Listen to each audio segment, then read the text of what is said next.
left-wing independent media has learned nothing. Just before Trump won the election, people like Brian Tyler Cohen were showing their audiences over and over again how the crowd sizes, Trump crowd sizes, were so small. People were leaving, basically, to the audience. Why bother to vote? Trump can't win again. Even his hardcore fans don't want to go and listen to him anymore. They're tired of him. The Trump era is over. And then he won in every single swing state. So what are they doing now? They're going to be now and for a while talking about how MAGA regrets voting for Trump. They still don't get it, man. Trump is immune to reality. You know what's about to happen? He might not actually do any tariffs. And then you guys got pie on your faces after talking about tariffs and it's going to push up the economy and it's going to push prices up and everybody's going to whatever, right? Then he's going to pretend like he did some negotiating tactics using the tariffs to whatever. Some of the stuff he claims is actually stuff that Biden did that's already in place right now. Either way, he's going to make MAGA feel like, no, you did the right thing. Right? The economy is actually doing really well right now and probably will continue to do really well as long as Trump doesn't do anything too crazy. Eventually, it's probably going to collapse. But in the meantime, it's going to continue to be doing really well. The only real thing that's struggling with the economy, unfortunately, it just puts a shadow over everything else. And that is that we're dealing with not something that's happening now, but the after effect of something that happened in the past, where the prices rose very quickly. They're no longer rising very quickly, but they're already high. So that's a massive issue for people. However, even if Trump does the tariffs and prices do go up, they're still gonna feel like they're winning. You guys just don't understand how powerful this propaganda is. Even after everything you've been through and after the last election, you still don't get it. Even if he pushes us into a recession, they're going to have people like Ben Shapiro say, if Kamala was in charge, it would be even worse. Or Trump's playing the long game. You gotta crack some eggs to make some omelets, right? And then, of course, he's going to be claiming all the other stuff that's already happening. Look at the stock market. Look at the GDP. Look at the unemployment is low, right? So he's going to be like, economy's doing great like it is now. But they're going to start to feel that the economy's doing great because he is really good at pushing that. So he's going to make them feel like all of this positive stuff. The prices are high, but look at all the other stuff that's happening. The economy's booming. Something's about to happen. He's unleashed the capitalism. It's coming, right? So even as they struggle to pay their rent, pay for food and gas. Actually, I saw gas was like $2.80 in New Jersey the other day. So, yeah. But anyway, I want to go back to low gas prices. As soon as Trump gets in office, gas is back down to $2.80. Like it is already.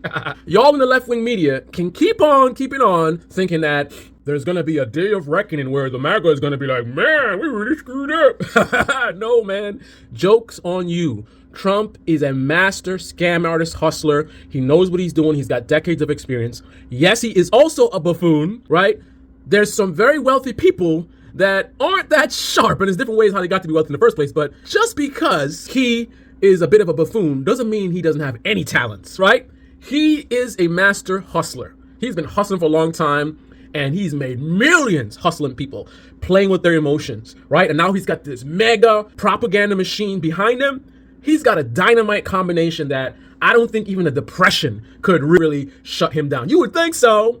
But again, perception is more important than reality. So if things are really bad, but people don't feel that they're bad, or they feel that somehow it makes sense and there's, just got to be patient and, they don't understand how business works. And, when a business starts out, it starts out in a negative. Trump has only been in office for 2 years. You got to give him time. It takes time for these things. Ain't that what the Democrats were saying before when Biden and this and that, and then expect Trump to just fix everything right away. You just got to be patient. So keep on doing your videos about how MAGA regrets their votes. You stupid fucks haven't learned shit. And you're gonna pay the price in 28. So keep on keeping on, getting your views and your clicks with your bullshit. By the way, let me expose some other bullshit from left-wing independent media.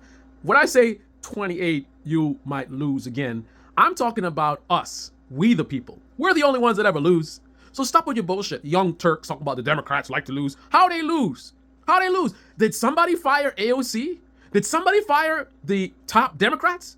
I thought they still in office. I thought they still making money. I thought they still got the power. So how they lose? Can someone explain to me how any of these people lost the election in 24? Nancy Pelosi, $240 million net worth, been in office since 1987. She's good. Steny Hoyer, 1981. She's good. Jim Clyburn, 1993. He's good. Marcy Kaptur, 1983. She's good. Dick Durbin, 1983, $10 million net worth. He's good. Don Bayer, since 2015, $124 million net worth. I think Don Bayer is doing very well. Mark Warner, since 2009, $214 million net worth. I think he's going to be all right. Dianne Feinstein, in office since 1992, $88 million net worth. She going to be all right. Adam Smith, since 1997. Rosa DeLauro, since 1991. Frank Pallone, since 1988. Maxine Waters, since 1991. Benny Thompson, since 1993. Peter DeFazio, since 1987. Elliot Engel, since 19... Let me tell you the best part of it all. Some of those people I just mentioned aren't even alive. And you guys didn't even notice. Because you don't even know half the people, probably a fraction of the people that are even in the Democratic Party, who's pulling the strings, who's running the show. Which is why you maybe have this perception of the Democrats lost, because you don't even understand the game that's being played. If you don't even know who is even alive, or even be able to recognize much of these names of people who've been in the Democratic Party for decades, right? Then how can you ever really understand what in the hell is going on in this country, politically speaking? You think it's only people on the right that have massive gaps of knowledge and information? It's not just them. They may have the lead on that. But you guys on the left, you guys have a lot of knowledge gaps as well. And part of the reason is you're watching these YouTubers who, where you think they're getting their knowledge from? They're getting it from the machine, right? Algorithms are serving up content to them that they think is most profitable. And that is the inspiration behind their content. You think they're giving you original ideas and information? No, they're following people on Twitter. The algorithm is deciding which one of those people to promote to these YouTubers.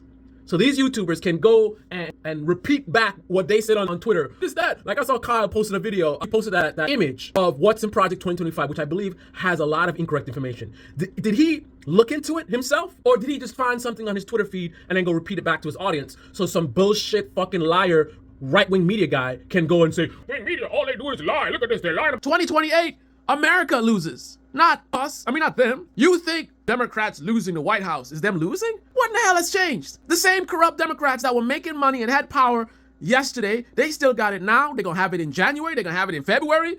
For the next 4 years, they're going to still be there. Yeah, some of the small potatoes here and there, swing states, whatever, they're going to lose their re-election, whatever.